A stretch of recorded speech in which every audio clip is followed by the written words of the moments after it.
যাওয়ার জন্য রেডি হয়ে গেছি। আমার ডেট পার হয়ে গেছিলো, তাই বসে আছি। আমার বর বলছে না চলো, না গেলে হবে না, তোমার ডেট পার হয়ে গেছে। আর টেনশন হচ্ছিল, আমার শ্বশুর শাশুড়ি সবাই টেনশন করছে। এইদিকে আমার বর আগে বেরিয়ে গেল আর আমি টোটোতে বসে আছি। আমার সাথে আমার দিদির মেয়ে গেছে। এদিকে হসপিটালে এসে এখানে দিদিদের সাথে একটু গল্প করছি। রাতের বেলা সময় দিয়েছে, দেখো তার মধ্যে যদি ব্যথা উঠে যায় ভালো।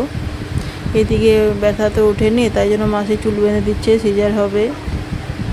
এখানে দিদিরা বসে আছে, দিদির মেয়েরা বসে আছে, সবাই খুব খুশিতে আছে, কিন্তু আমার তো প্রচুর ভয় হচ্ছিল।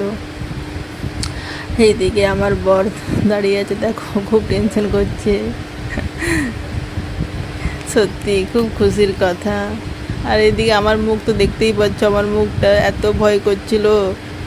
আমার তো ওদের সাথে কথা বলতে ইচ্ছা করছে, আমার তো ভিতরে যেতে ইচ্ছেই করছিল না, কিন্তু কি করব, যেতেই হবে। এদিকে আমার ছেলে হয়েছে, আমার ম্যাডাম অফিস থেকে এসেছে আমার সাথে দেখা করতে।